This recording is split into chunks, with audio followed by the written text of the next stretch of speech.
추석 명절 잘 지내셨어요? 네. 사고 안 치였고? 네. 오늘 베드로서 1장 10절 말씀을 가지고 부르심과 택하심이라는 제목으로 함께 하나님 말씀 은혜를 나누고자 합니다. 오늘 본문에 보니까 부르심과 택하심을 굳게 하라 그랬습니다.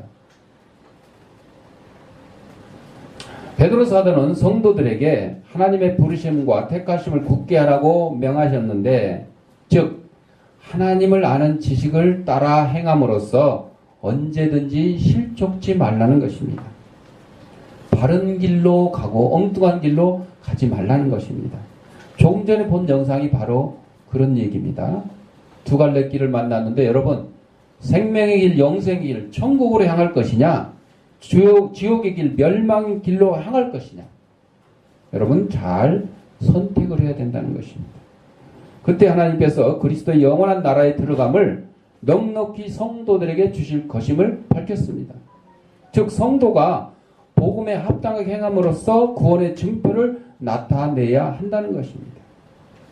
그래서 본절은 베드로후서 1장 10절은 5절 말씀의 반복으로 부지런히 애쓰라는 권면으로 굳게 하라, 이렇게 얘기하고 있는데, 이것은 확실히 한다는 뜻입니다. 여러분들, 천국 갈 사람 확실히 천국을 향해 가라는 얘기입니다. 또 수신자 스스로가 해야 할 일임을 시사합니다. 여러분, 하나님이 우리를 부르시고 우리를 택하셨어요. 하지만 그 천국을 향해 가는 것은 여러분 스스로 해야 된다는 거죠. 가만히 있으면 하나님이 그냥 비행기에 태워서, 보행기에 태워서 천국에다 모셔다 준다, 그런 뜻이 아니라는 거예요. 여러분이 스스로 해야 될 일은 뭐냐? 하나님이 나를 부르시고 나를 택하셨는데 그 천국의 길을 잃어버리지 않도록, 뺏기지 않도록 노력을 하고 천국을 향해서 열심히 가야 된다 하는 뜻입니다. 그래서 베드로는 그리스도인의 구원이 하나님의 부르심과 택하심에 관계되어 있음을 밝히고 있습니다. 그런데 베드로가 본절에서 부르심을 먼저 언급한 것은 인간의 응답에 강조함을 두기 위해서입니다. 즉 복음에 합당한 윤리적 삶을 강조하기 위해서 부르심을 먼저 언급을 했습니다. 그리스도인은 은혜 안에서 이루어지는 도덕적인 노력을 통해서 거룩한 삶을 영위하며 궁극적인 구원을 향해 나아가야 된다 그랬습니다. 하나님이 우리를 불렀어요. 백성으로 불렀어요. 예수를 믿게 됐어요. 그러면 예수를 믿기 전과 예수를 믿은 후의 모습이 달라져야 된다 하는 것입니다. 어제 이제 우리 아이들하고 배너 2016년 리메이크작 새로 나온 배너를 봤는데, 시간은 1시간 정도 줄었고 원래 옛날 배너는 3시간이 넘었거든요. 그리고 이제 저도 옛날 사람이 돼가는지 감동은 좀 덜 하더라고요. 예. 요즘에 나온 이제 배우들이 등장을 해서 현실감은 좀 있어 보이는데 좀 덜 하더라고요. 거기서 중요한 게 뭐냐? 이 배너라는 인물이 예수님을 만나기 전과 만난 후의 모습을 거기 영화에서 얘기를 해주고 있는 거예요. 예수님을 만나기 전에는 배너가 메살라에게 복수를 하기 위해서. 왜? 그놈 때문에 노예로 팔려가고 어머니와 사랑하는 여동생 감옥에 갇히게 됐잖아요. 문둥병까지 걸렸잖아요. 그러니까 내가 살아나가서 반드시 메살라를 죽이고 말겠다, 복수하겠다, 이랬어요. 그런데 길에서 누구를 만났냐? 예수님만 만났어요. 자기가 노예로 끌려갈 때 예수님이 자기에게 물을 한 모금 줬어요. 그리고 예수님이 말합니다. 너도 나중에 나에게 물을 줄 것이다. 이제 노예선에서 해방이 되어가지고 예루살렘으로 돌아왔는데, 그때 마침 예수님이 십자가를 지고 갈보리 산을 향해서 가고 있는 중이었어요. 가다가 쓰러졌어요. 채찍에 맞아서 쓰러졌어요. 그 무거운 십자가를 지고 가기도 힘든데 채찍으로 막 때리잖아요. 머리에 가시관 쓰고. 그때 이 유다 베너가 예수님이 자기 양전처럼 물을 떠다가 예수님의 목에 축이 드리려고 합니다. 그런데 병사들의 제지로 예수님께 물을 먹여드리지는 못해요. 예수님이 유다 베너가 노예로 끌려갈 때 물을 주려고 할 때 그때도 병사가 막았어요. 그러나 예수님의 강렬한 눈빛에 감히 말릴 수가 없었어요. 그런데 유다 베너가 반대로 예수님한테 물을 드리려고 했는데 병사들이 제지하니까 꼼짝없이 물을 줄 수가 없었어요. 유다 베너가 생각하는 거죠. 왜 저분은 저렇게 매를 맞고 채찍에 맞고 머리에 가시관을 쓰고 십자가를 지고 그러면서도 십자가에 달려 돌아가시면서도 아버지 저들의 죄를 용서하여 주옵소서. 저들이 하는 것을 알지 못합니다. 이렇게 고백을 했어요. 그 자리에 유다 베너도 있었어요. 영화니까 이제 베너 제목이고 베너가 주인공으로 나왔지만 여러분 거기에 우리들 자신이 있었다고 생각을 해보세요. 여러분들 각자가 예수님이 십자가에 달리실 때 그 골고다 언덕에 나도 지금 예수님의 십자가에 달린 모습을 보고 있노라 한번 생각을 해보십시오. 상상을 해보십시오. 그때 유다 베너가 변화됩니다. 이제 증오가 변해서 사랑으로, 복수가 변해서 용서로 바뀌게 되는 것입니다.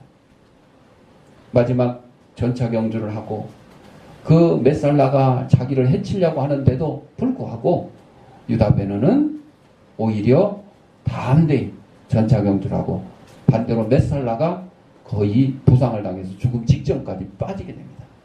그런 메살라를 찾아가서 메살라가 칼로 내가 너를 죽일 때까지 내가 일어나서 너를 반드시 죽이겠다 이러는데도 유다 베너는 아니다.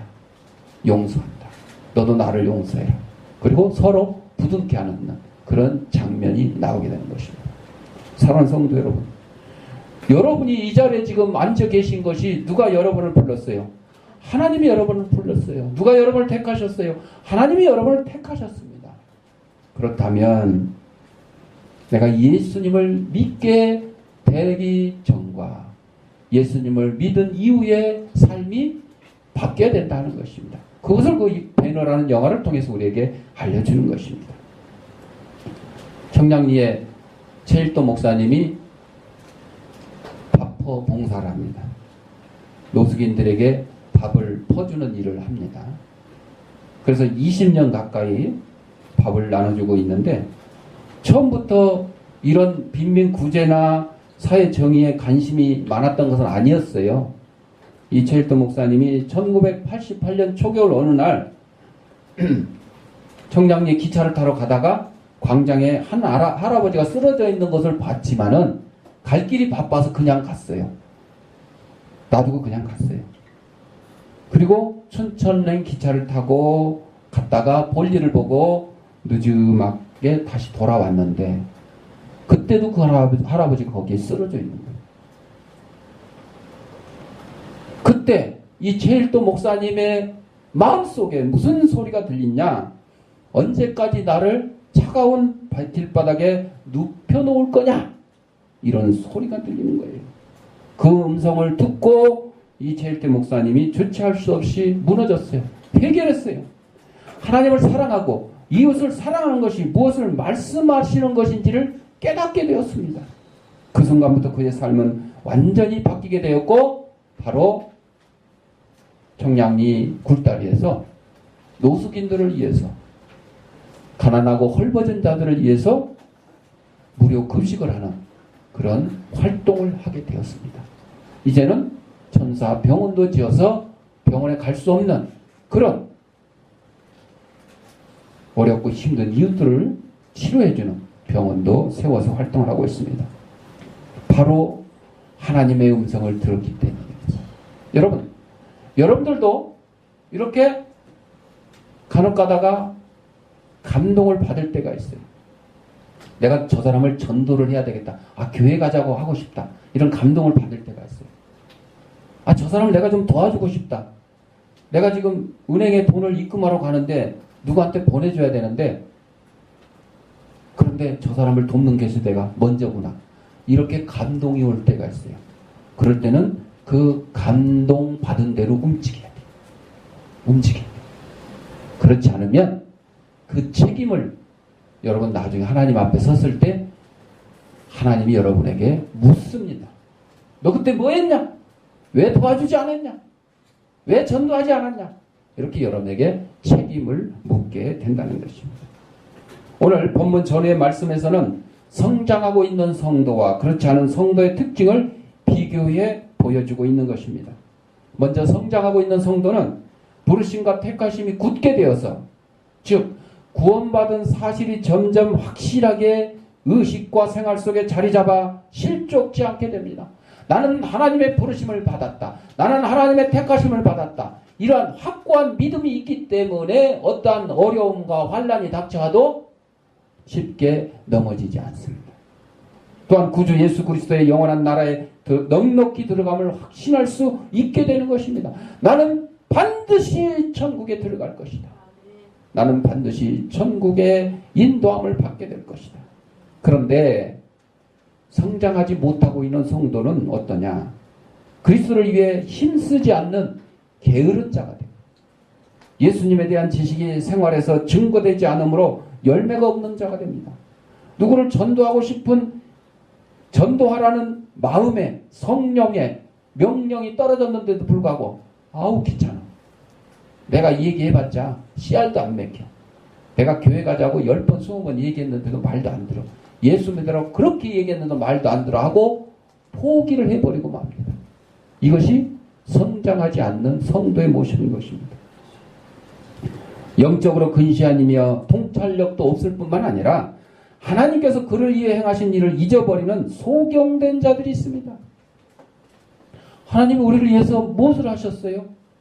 가장 귀한 예수 그리스도를 십자가의 보혈로 죽게 하시고 그 보혈로 우리의 죄를 사해 주셨던 것입니다.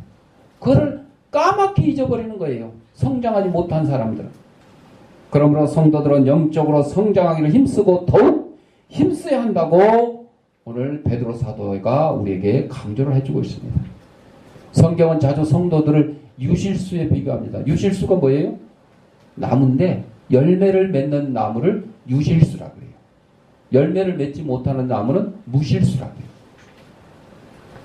여러분, 사과, 배, 감, 열매 맺었죠?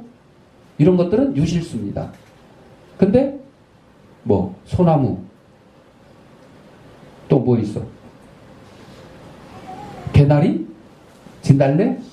열매 있어요? 열매가 없죠. 네. 자, 우리 성도들은 유실수가 되어야 된다. 유실수. 열매를 맺어야 돼. 농부의 보살핌 속에서 성장해 열매 맺는 나무처럼 우리 성도들은 하나님의 극진한 사랑 속에서 살아갑니다. 따라서 하나님이 기뻐하실 만한 신앙의 열매를 맺는 것은 성도의 마땅한 도리라고 할 수 있습니다. 그래서 본장에서 베드로도 모든 신학의 덕목을 갖춰 좋은 열매를 맺도록 성도들에게 권고하고 있습니다. 열매는 하나님의 사랑에 대해 성도들이 드리는 가장 귀한 예물입니다. 내가 하나님 앞에 부르심을 받았어요. 민규야, 하나님 부르심 받았어? 택하심 받았어? 날 봐.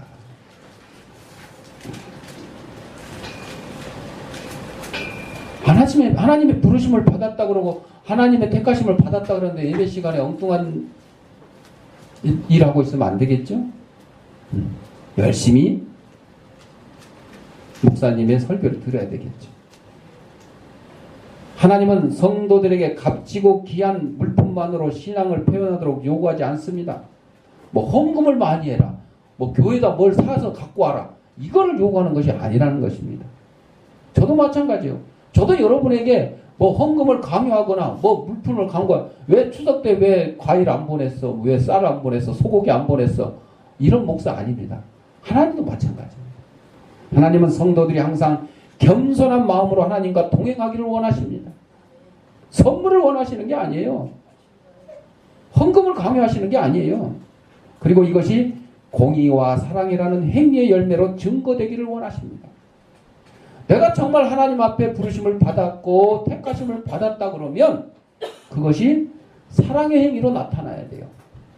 하나님을 사랑하고 이웃을 내 몸처럼 사랑할 수 있는 이런 모습으로 나타나야 한다는 것입니다. 그러므로 생활을 통해 하나님의 뜻을 나타내고 이로써 더 많은 사람을 구원으로 이끄는 신앙의 열매가 없으면 성도들은 결코 하나님을 기쁘시게 할 수 없다는 것입니다. 하나님이 가장 기뻐하는 열매는 뭐라 그랬냐요? 뭐라 그랬어요? 전도. 영혼 구원입니다. 예, 영혼 구원이요. 여러분, 어렵고 힘든 이웃들에게 여러분이 사랑을 베푸는 이유가 뭐예요? 잘 먹고 잘 살아라? 아니요. 내가 여러분을 위해서 육신에 먹을 것을 나눠줄 테니 당신들은 영혼의 양식을 위해서 예수 믿고 교회에 나오십시오. 이거예요, 이거. 다른 거 없습니다. 그것이 하나님이 가장 기뻐하시는 일이라고 그랬어요. 열매가 없어 예수님께 저주를 받았던 무화과 나무의 이야기는 열매의 중요성을 너무나도 잘 가르쳐주는 말씀입니다. 농부가 이른 비와 늦은 비를 기다리며 온 힘을 다해 과수원을 돌보는 것은 나무가 좋은 열매를 맺으리라 믿고 바라기 때문입니다. 그런데 열매가 맺어야 될 때가 됐는데도 잎만 무성하고 아무 열매를 맺지 않는다면 농부는 그 나무를 찍어서 불쏘시개로 만들고 말 것이다 하는 것입니다. 이것이 나무에게 하는 말이에요? 아니에요. 우리에게 한 말입니다. 여러분에게 주시는 말씀입니다. 여러분이 예수 믿고 열매를 맺어야 되는데 열매가 맺히지 못했으면 어떻게 한다고요? 찍어서 불쏘시개로 쓴다 그랬어요. 이 말은 뭐예요? 천국에 가지 못하고 지옥불에 들어갈 수밖에 없다는 거예요. 아무 소용이 없다. 여러분들 예수 믿는다고 말로만 하면 안 되는 거예요. 그래서 고린도전서 13장에 사랑장에 믿음, 소망, 사랑 이 세 가지는 항상 있을 것인데 그 중에 제일은 사랑이라 그랬어요. 사랑이라는 열매를 얘기하는 겁니다. 열매. 하나님을 사랑한다고 늘 고백했지만 정작 하나님 앞에 섰을 때 내놓을 만한 열매가 없다면 심판을 피하지 못할 것입니다. 너 세상 살면서 뭐 하다 왔어? 몇 명이나 전도했어? 몇 명이나 어려운 사람 위해서 봉사하고 구제했어? 이렇게 하나님이 여러분에게 물어봤을 때 저는 한 거 없는데요. 나 혼자 잘 먹고 잘 사다 왔는데요. 그럼 하나님이 아이고 착하다 그러겠어요? 아니요. 악하가 성경에 보면 악하고 게으른 종이라고 했어요. 달란트 비유에서 나옵니다. 문화 비유에서 나옵니다. 잘하고 충성된 종은 하나님 앞에서 섰을 때에 잘하였도다. 착하고 충성된 종아, 내가 작은 일에 충성했으니 더 큰 일을 내게 맡겨주겠다. 이렇게 말씀하셨어요. 신앙의 연조도 깊고 교회 일에도 열심인 성도들이 열매를 맺지 못하는 이유는 크게 두 가지로 생각을 해볼 수가 있는데, 첫째, 맹목적인 신앙 때문입니다. 신앙이 아니한 태도입니다.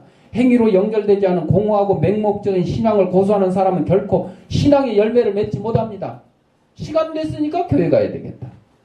주일이니까 교회 가야 되겠다. 내가 오늘 봉헌위원이니까 봉헌하겠다. 봉사위원이니까 봉사해야 되겠다. 나 오늘 설거지 당번이니까 설거지해야 되겠다. 이게 여러분 맹목적인 신앙입니다. 시간 됐으니까 교회 가는 게 아니고 하나님을 만나려고. 오늘 목사님을 통해서 주시는 말씀을 통해서 내가 일주일간 영적으로 생명의 양식을 얻고 일주일 동안 싱싱한 믿음으로 살아야 되겠다. 이런 자세로 나와야 그게 살아있는 믿음이지. 단순히 그냥 시간 됐으니까. 오늘 주일도 아니고 일요일이네? 교회 가야 되네? 이러고 나오는 것은 열매 없는 신앙이라는 거예요. 맹목적인 신앙이라는 거예요. 또한 겨우 신앙의 명맥만을 유지하며 현재 상태에서 나아갈 줄 모르는 성도는 열매를 맺을 수 없다는 겁니다. 다 그렇다고 얘기하잖아요. 바로 응답이잖아요.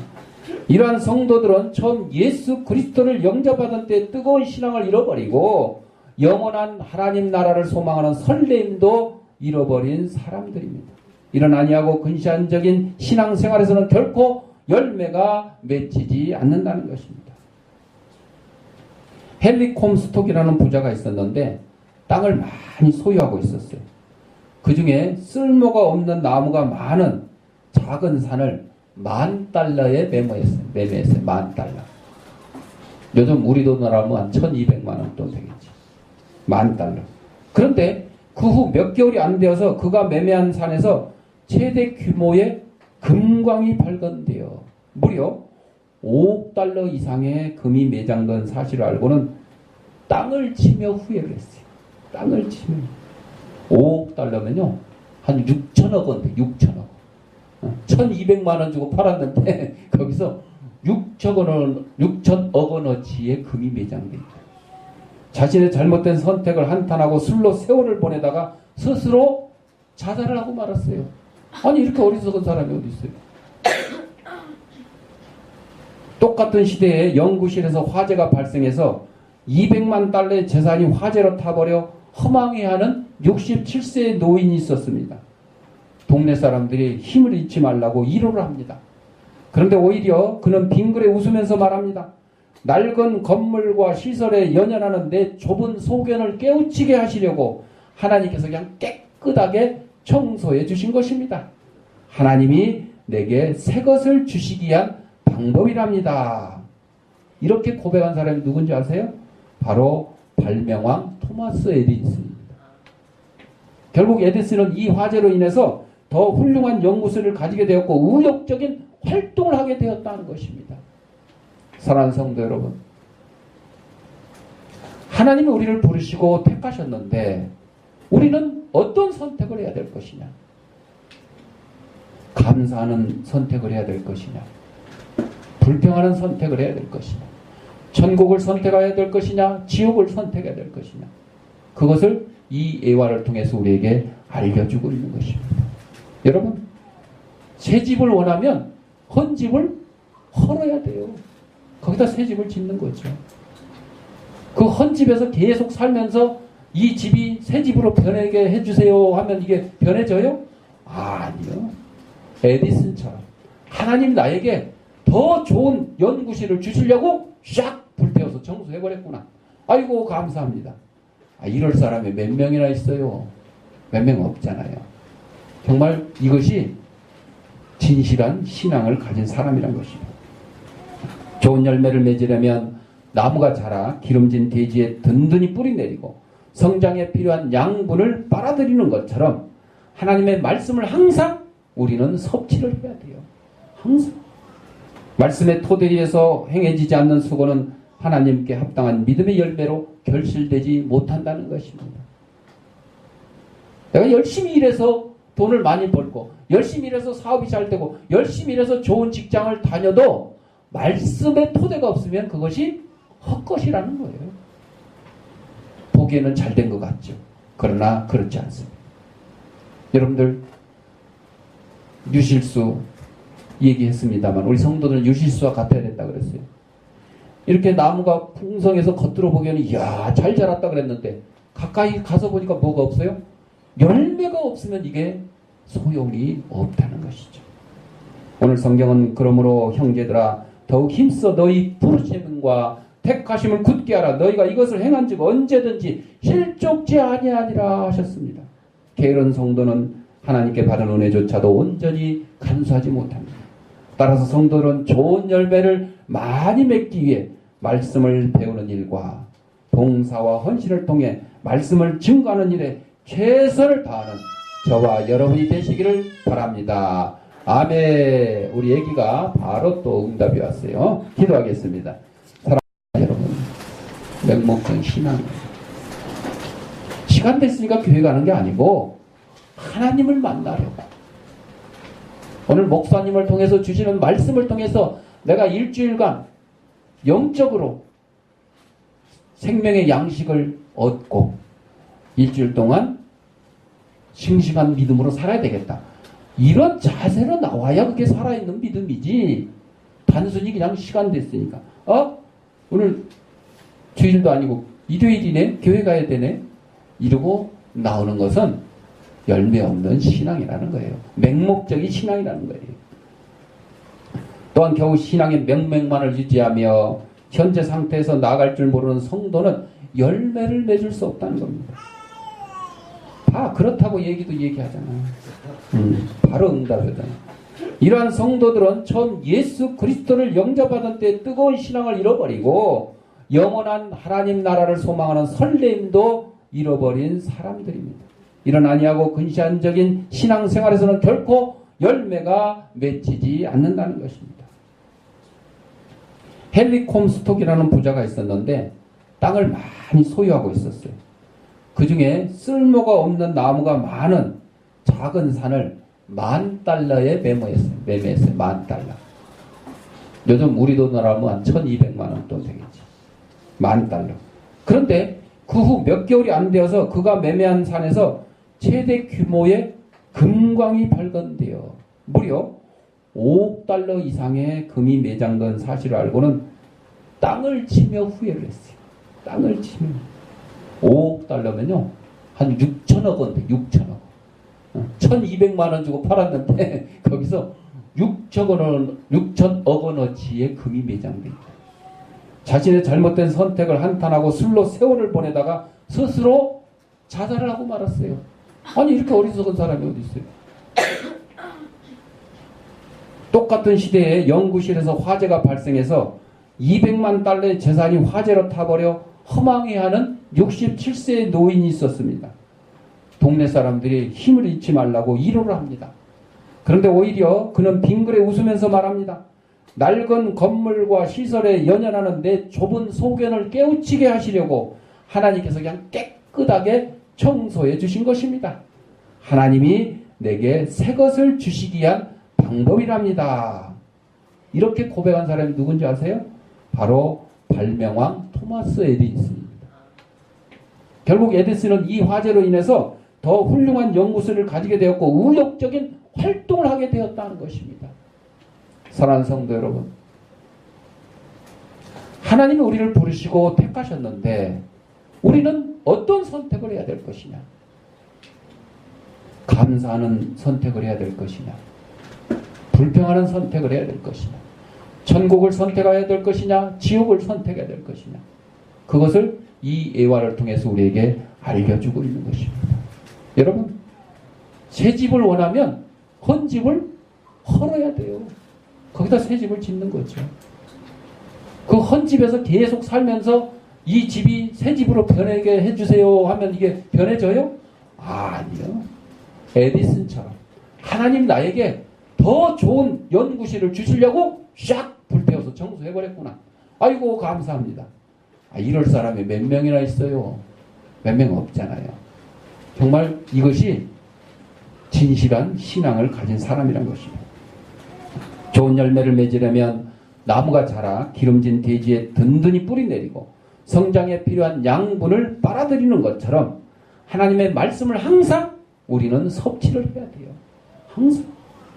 말씀의 토대에서 행해지지 않는 수고는 하나님께 합당한 믿음의 열매로 결실되지 못한다는 것입니다. 내가 열심히 일해서 돈을 많이 벌고 열심히 일해서 사업이 잘 되고 열심히 일해서 좋은 직장을 다녀도 말씀의 토대가 없으면 그것이 헛것이라는 거예요. 보기에는 잘 된 것 같죠. 그러나 그렇지 않습니다. 여러분들 유실수 얘기했습니다만 우리 성도들은 유실수와 같아야 된다 그랬어요. 이렇게 나무가 풍성해서 겉으로 보기에는 이야 잘 자랐다 그랬는데 가까이 가서 보니까 뭐가 없어요? 열매가 없으면 이게 소용이 없다는 것이죠. 오늘 성경은 그러므로 형제들아 더욱 힘써 너희 부르심과 택하심을 굳게 하라. 너희가 이것을 행한즉 언제든지 실족지 아니하니라 하셨습니다.